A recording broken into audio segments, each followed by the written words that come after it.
At yun nga no mga bayan, pag-usapan nga po natin ito pong napakatinding birada po ni Atty. Sal dito nga po kay, kay Auntie Claire.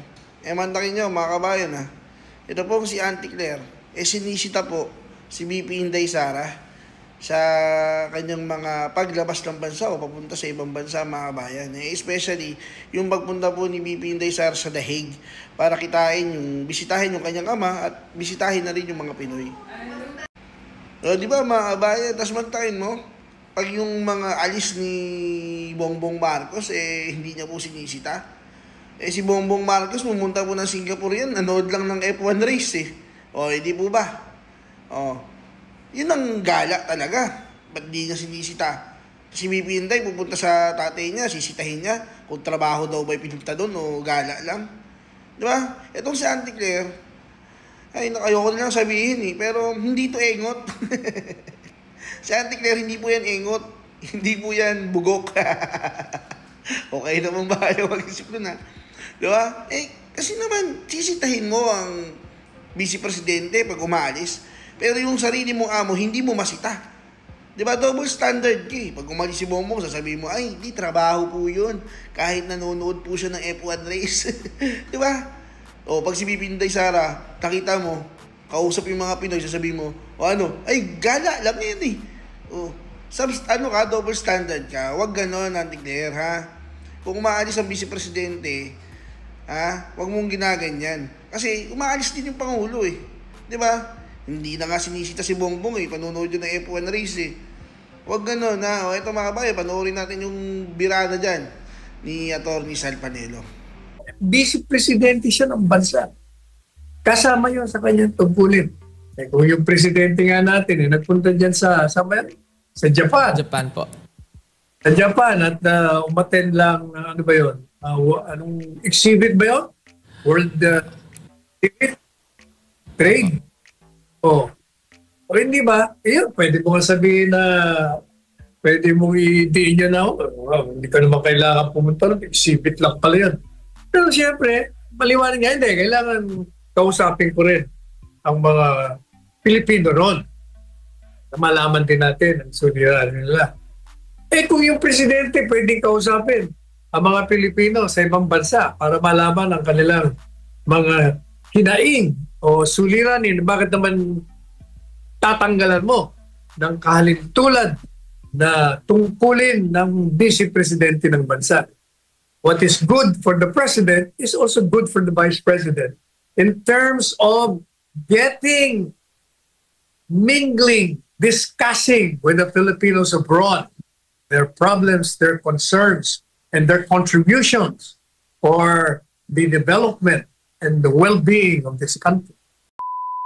Handa po siyang sumagot sa anumang mga katanungan laban sa kanya doon sa isyong yun. At ito naman po sa ibang issue, kaugnay naman, attorney, sa issue ng pagbiyahe ni VP Sara sa Australia na ani Yusek Claire Castro ay kung pampersonal ba o pambayan daw ba, ito na po yung tugon ni VP Sara. Panoorin po natin to. I am here to discuss with the Filipino community on ways forward for our country. And of course, how we can push the administration to do more for our country. Last question na po. Yes, sir. Yusek Castro, ma'am, said, and I quote, pang-personal o pang-bayan? That is the question. This was her reaction, ma'am, regards to your travel dito po sa Australia at sa ibang bansa. Ano po yung masasabi po niyo? This is, I do not like traveling at all, except for holidays. And clearly, I am not on holiday for this trip. I am here to discuss with the Filipino community on ways forward for our country. And of course, how we can push the administration to do more for our country. And the Philippine government should not discount the contributions of the Filipino communities worldwide, because first, they've been sending dollars, millions and billions of dollars to the country. And second, they have the experience that people like us who have not worked, who have not lived abroad, they have that experience. So they know the best practices around the world. So it's good to sit down and discuss with them. And po, Attorney Sal, would you like to comment on her response ni VP Sara po? Una, ang mga government official, pag lumalabas sa ating bansa, meron silang mga misyon, meron silang layunin. At sapagkat ikaw public official, hindi ka naman basta makakaalis. Ang iba nga, may mga permiso pa eh. Sa DILG, posing mo dyan, bago ka makalabas. Kaya si Inday Sara, kaya yan pumunta ron, gaya ng kanyang paliwanag, kailangan kong makausap ang mga OFWs. Kahit hindi OFWs, mga Pilipinong naroon. Sapagkat malaki ang kontribusyon nila dito sa ating bansa. Sila nga nagpapumping ng ating economy eh. Kung hindi tayo tumatanggap ng mga perang pinapadala nila rito, siguro matagal na tayong bagsak.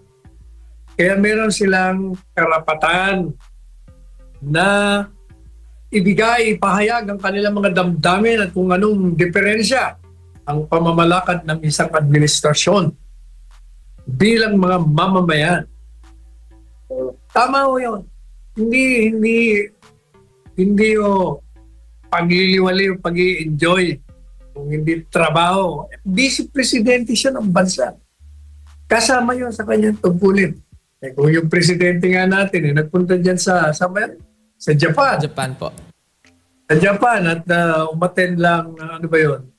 Anong exhibit ba yun? World Exhibit? Trade? O hindi ba? Pwede mo nga sabihin na pwede mong i-diin nyo na hindi ka naman kailangan pumunta lang. Exhibit lang pala yun. Pero siyempre, maliwanag nga hindi. Kailangan kausapin ko rin ang mga Pilipino ron. Malaman din natin ang suliranin nila.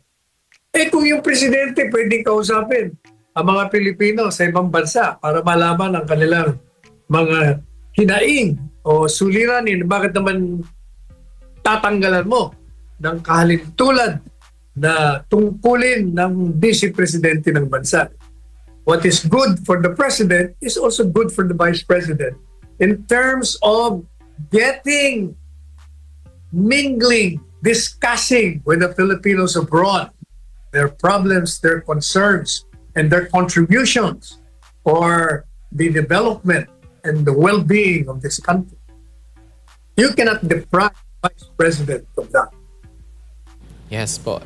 Ito naman po sa tanong kung bakit hindi daw dadalo si VP Sara sa pagdating naman sa kung ano ang dahilan na hindi pagdalo ni VP Sara sa ika-4 na SONA ni Pangulong Ferdinand Marcos Jr., ito naman po ang kanyang naging tugon.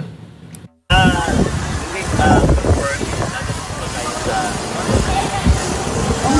sir. I do not intend to attend the state of President Marcos since I don't think he will providing anything substantial about our country, and it would be best to spend that time with the Filipino community discussing what we can do for the country and to improve.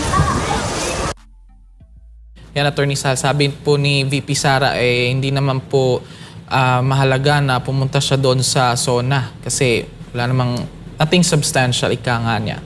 Ano po masasabi ninyo doon, Attorney? Unang-una gaya ng pinaliwanag ko na ng isang araw ng programa natin. Hindi na kailangan pumunta siya doon dahil lilika lamang siya ng mga komentaryong negatibo doon. Dahil ka nandito, kaaway mo na itong presidente. Baka mag-away ka lang dito. Dahil nga hindi kayo nagkakasundo, mas mabuti nang huwag ka nang pumunta roon. Kaya mo na sila roon. Pangalawa, mas mahalaga para sa kanya kaysa manood siya doon. Manood siya ng talumpati roon. Na bola naman. Bubulahin na naman. Na hindi naman totoo mga sasabihin. Might as well, doon ka na lang sa mga Pilipino malaman mo yung problema nila. Yun ang totoong state of the nation. Anong kalakaran ng Estado pag nakausap mo yung mga mamamayan na Pilipino kahit saan man sila naroon. Yan. Noong kamakailan lang din po, Attorney Sal, sa ibang issue naman po ito, ay tinuldukan na ng Korte Suprema yung tinatawag na second placer rule sa halalan sa Pilipinas. Ang patakaran nito ay dating nagpahintulot na ang kandidatong pumangalawa sa halalan ay maaaring maupo sa posisyon kung ang nanalong kandidato ay madiskwalipika o matanggal.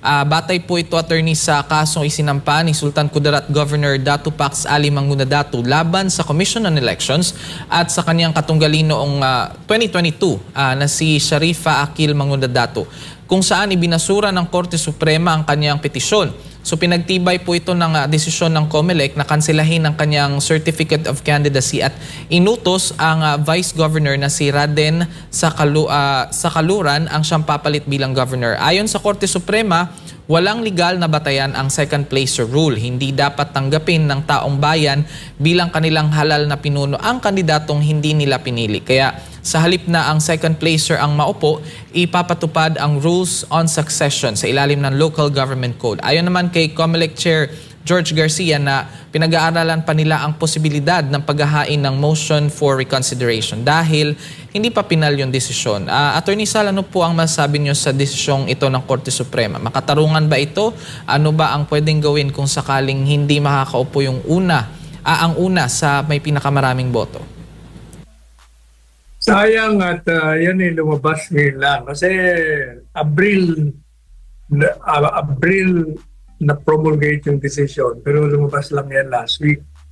Kung lumabas noon yan, sana marami ng kalakaran involving yung mga ganong questions after election ang hindi na nangyari. Kasi yung naging decision ng Korte Suprema na yung second placer ang mag-a-assume ng posisyon nung na-disqualify. Sa totoo lang, marami ang tumutuligsa dun sa ruling na yun. Pero kung titingnan mo ang history ng Korte Suprema, mulat sa poll, marami ng desisyon ang hindi sila pumayag na yung second placer ang mag-a-assume. Kasi sinasabi ng Korte Suprema noon, bago napalitan ang doktrinang pwede yung second placer, meron tayong rule on succession. Ang batas sinasabi, pag ang isang posisyon ay nabakante dahil sa nagbitiw sa tungkulin o kaya naman namatay o kaya naman na-disqualify, ano mang legal na dahilan, ang mag-a-assume kung ikaw ay gobernador, busy gobernador. Kung ikaw mayor, ay busy alkalde.